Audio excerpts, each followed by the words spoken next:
Hello everyone. তো দেখতে পাচ্ছ রনও কিন্তু সকালবেলায় উঠে কিন্তু পড়াশোনা করতে শুরু করে দিয়েছে। দেখো আমি ওকে বর্ণপরিচয় বইটা দিয়েছি, তো না বিদ্যাসাগরের ছবিটা দেখে না কি করবে বুঝতে পারছে না। একবার বিদ্যাসাগরের মুখটাকে ধরে টিপছে, যা নয় তাই করে আছে। আমি ওকে বললাম, দেখ এখানে অ আ ক খ আছে, অজগর আছে তোরে, সে তো আমার কাছে বইটা কেড়ে নিল। তারপরে পেছনে এখানে 1 2 করে লেখা আছে, সেগুলো দেখলে ও নিজেই পড়াশোনা করবে। হয়ে গেল ওর বই পড়াশোনা। বই একদিকে ও একদিকে, মানে বই দেখলেই হয়। বই একদিকে ও একদিকে, বর্ণপরিচয়ের জায়গায় আবার দেখো বইটাকে ও টেনে নিয়ে চলে আসলো। চলে এসে এবার বইটাকে উল্টে পাল্টে দেখলো যে বইয়ের মধ্যে কি আছে। তাহলে চলো সকালের রুটিন কমপ্লিট। এবার সন্ধ্যাবেলাটা দেখো, সন্ধ্যাবেলায় ও ঘুম থেকে ওঠা হয়ে গেছে। এবার ও যেটাতে পটি করে, পটিটাকে সামনে না বসে পটির উল্টোর দিকে বসেছে। মানে ও কিন্তু পটি করবে না, ওর কিন্তু অলরেডি হাগিস পড়া আছে, তাও ওর হলো এগুলো খেলা, মানে উদ্ঘট সব খেলা। আর এখন পটিটাকে নিয়ে টানাটানি করছে, আর ও বুঝতে পেরেছে যে আমি ভিডিও করছি। এবার ও দেখো ডেচকির ওপরে দিয়ে বসবে।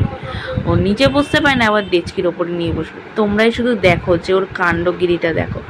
এবার ডেচকির ওপরে গিয়ে বসবে, আর কি করছে দেখে না। হয়ে গেল ডেচকির কাজ, ও চলে যাচ্ছে এবার রান্নাঘরে।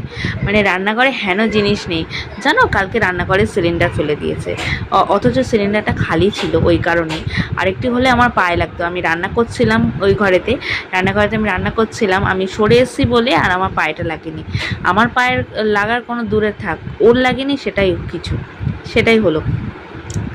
এবার তো দেখো ও এখন রান্নাঘরে চলে গেছে, আমার শাশুড়িমা চা করছে। এবার ওকে আমি টেনে নিয়ে চলে আসি, এই এদিকায়, আর ও তো আসতেই চাইছে না।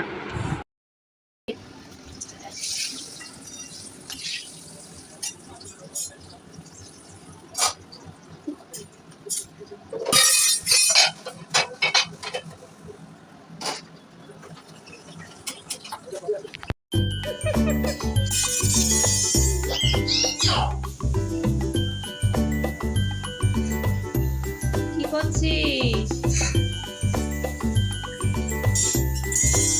ওটা কি বসার জায়গা? ওটা বসার জায়গা? কি করছিস? যা, বস থেকে ধাপাস।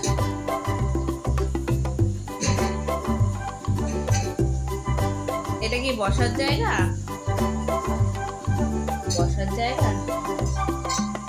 হ্যাঁ,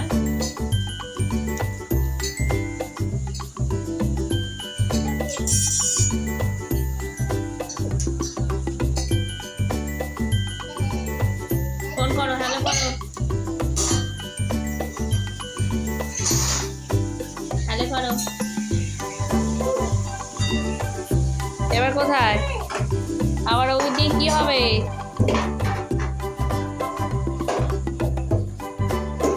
পটি কিন্তু হয়ে গেছে, পটি হবে না আর। গড়াগড়ি খাচ্ছে, আসলে বাহুবলী।